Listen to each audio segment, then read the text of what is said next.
Okay, so just a quick disclaimer. I had put up this video in the past because I intentionally intended it for a course, but it's now free, and as are the prior videos. And what I want to say about the diminished scale before we even get into it is if you go back to the augmented scale video, think of it as in the same way as you would the pandiatonic process where anything goes. Start to open your mind to those possibilities. Don't just think it fits only over a diminished chord, or in the case if you're into jazz harmony, sometimes they'll use it over dominant chords, dominant flat 9 chords, etc. So with that in mind, let's go ahead and get started. Also, I may reference like the last video, and just ignore that because I'm just throwing this up as is, as I explained it the first time. So and then we're going to have example videos or musical examples in the next video. So this is a video of the possibilities. So let's go ahead and let you get to what I originally said in the initial video. One thing you'll notice about my channel is I'm not into overly produced videos where somebody talks for 20 minutes and I'm talking way too long as it is, but I just want to put that out of the way right now. I just would rather get straight to music examples and possibilities, as many as possible within the time frame of not too long. So on to the original video. Okay, before we start using examples with the diminished scale, we were going to cover some things we may do with it, and actually just kind of cover the diminished scale in general, not in the jazz kind of fashion. We're going to completely skip that because these videos are not about that. This is kind of how how we can use this scale to produce a specific mood or result. So that's how we're going to look at it, more of a mood scale. It totally depends on what you do. So, and I wish somebody had shown me this ages ago, but I had to figure it out on my own. You have the half step, whole step, half step, whole step, half step, whole step, half step. It's just either that or whole step, half step, which gives you 8 tones. Now this can only be transposed 3 times. See, for instance, if I do half step, whole step on B, it's the same as whole step, half step on C. So you'll see that no matter what you do, there's only 3 specific arrangements of whole steps and half steps you could do before it's a repetition. So pick and choose. You could even write it differently. That's why I said don't take the spellings literal. See one way to spell it, another way to spell it. Don't take that too serious, and this is why we're not taking the chord spellings too serious either. So nobody totally agrees on this, how it should be written, but I prefer the half step, whole step for my specific reasoning, is because on that specific arrangement, half step, start on half step, you could have a major triad form. We're not worried about exact spellings from the scale. But if you use the C, E, G from straight up above or something, and C, D sharp, G, it's still a C minor chord. So we're just going to write them out as a C diminished. On the second degree, you can only have a diminished chord. And so on the third degree, again, you could have a major, minor, or diminished. On the fourth, you could have just a diminished again, as a basic triad. We're not looking at literal spellings. Don't take the way the scale's written out literal. On the fifth degree, we could have a major, minor, or diminished. Again, those are the enharmonic tones or sounds that will come out. On the sixth, we could have a diminished.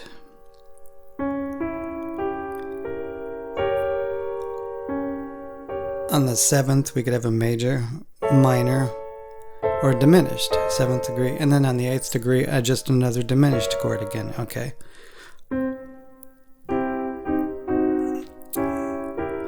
So you notice on the 2nd degree, you could only form diminished chords.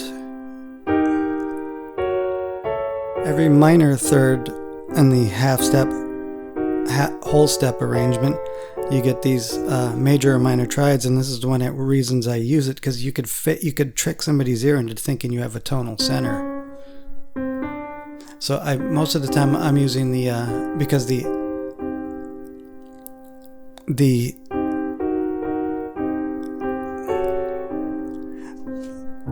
so this is the reason the half step, whole step arrangement, you could create little things like that. And so now that the whole step, you're still kind of stuck with this diminished chord as a triad. So on the whole step, half step as your center. I mean, it's nice for unusual sounds like that, but unusual pulses and ostinatos. But if you think of stuff like the augmented scale and all that, it's got the same thing, a bunch of hidden chords. We'll just call them hidden. You could form a C major or C minor, an E major, whatever. Even in harmonic minor, if you look at it closely, this way we don't take things too literal. So if I go to the F chord and use the G sharp and A harmonic minor, it's technically an F minor chord. So we're looking for opportunities like that with a diminished scale. And upper extension types, you could form flat 9, kind of feels like that. Okay, with the major chords. So I'm just trying to cover some upper extensions. You could do a fully diminished 7th.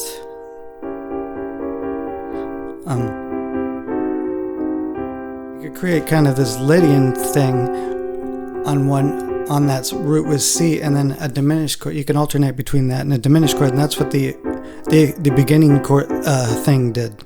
It has those two chords in it. So I'm going to cover that in the second video.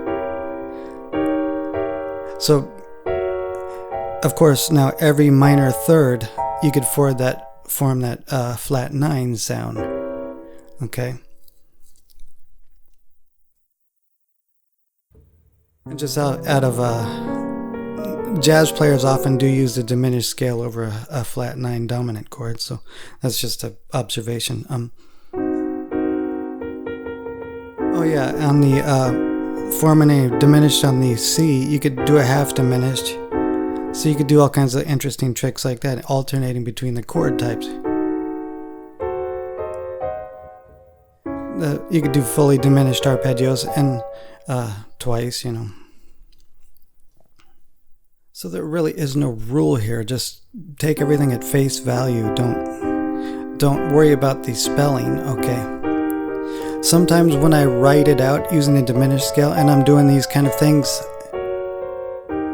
the melodic content may contain the way I wrote the diminished scale out, but I may write the triads out like this if that's happening in a different section, exactly as a 3-voice triad, so it's just easier to read. So things you could do. The tritone effect. Everybody knows this. This is a very, very common trick in Hollywood. Okay. Minor to minor tritone effect. Or minor to major or major to minor. So with the tritone effect, you might do something like this. Sounds very mysterious.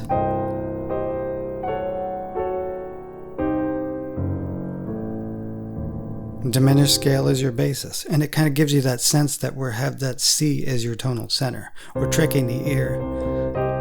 Okay.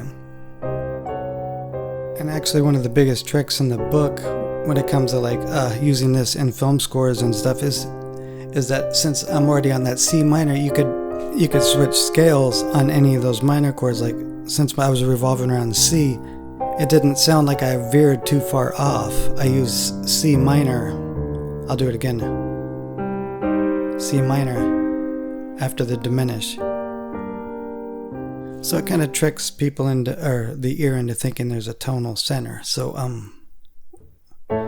you could do little chromatic mediant tricks like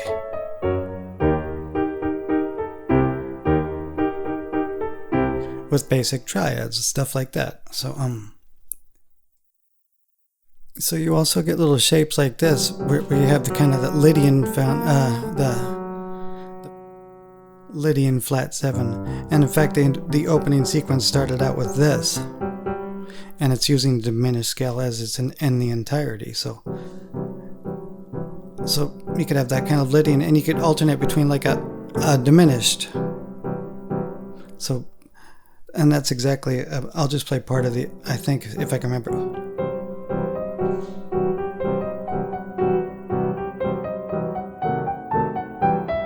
That was the basic version of the opening melody, and we're going to cover that in the next video, but it has that Lydian and flat 7 kind of.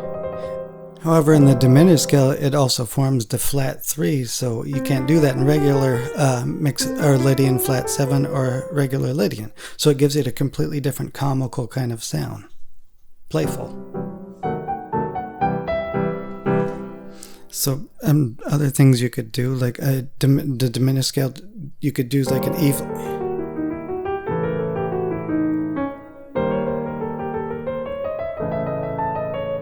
Stuff like that, dry tone effect, but just walking through the diminished scale, it doesn't sound off. Have you noticed that? It actually sounds kind of your ear knows something's going on, but it doesn't sound off because we're concentrating on these triads. So now we could create polychords too, like a C over an E flat dominant chord. You could use it as a pulse like that. Same thing over the A chord to C dominant chord. So now we have some discordant effects. We could do stuff like this where we're alternating between thirds that are a half step away from each other. And you have plenty of opportunities for that with this scale. You could do stuff like and produce unsettling effects. One's doing that, the other one's walking upwards, So the diminished scale is not all about lightness. It could produce action, it could produce discordant. Let's use that in this. And then do the tritone moves.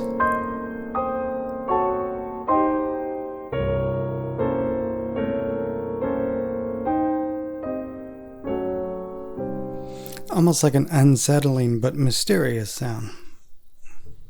So you can produce these dominant changes like E flat dominant, C dominant, C dominant, A dominant, F sharp dominant, E flat dominant. You could do stuff like that if you really want to. And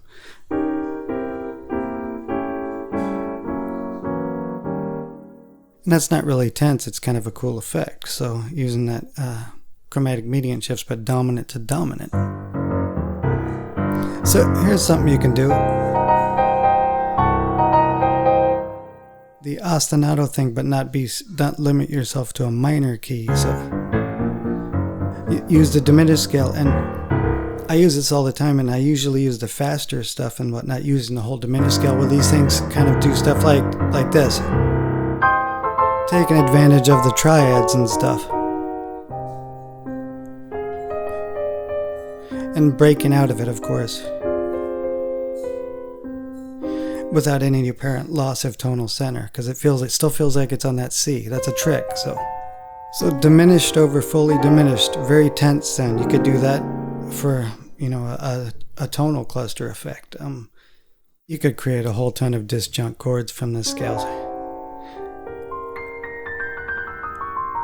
Very uneasy sounding.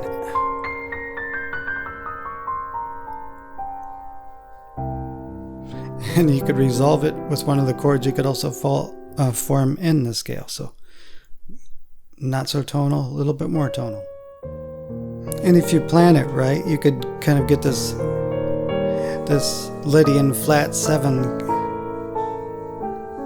except it has that flat 9 kind of sound in there too. Except the chords also have the option of like a flat 9 sound.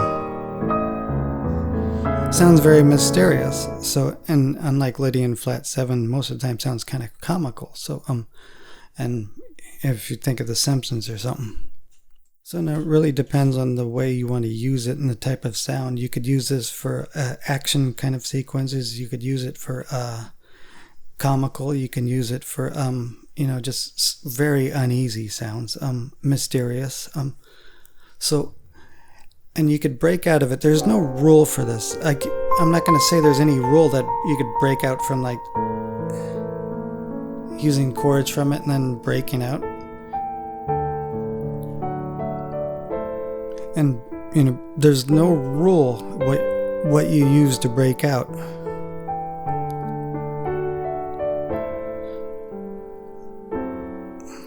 so I broke out of it and into some kind of theme.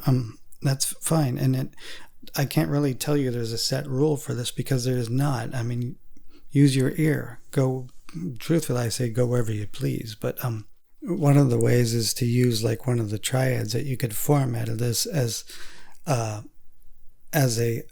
switch up between the diminished scale and a new scale, and the overall result is that you think something's something's changed, like I said again before, but it still sounds like we have a tonal center when we never actually did.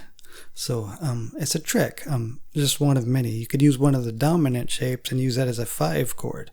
If I'm trying to give out suggestions here, but we're going to concentrate on the first method for almost every example.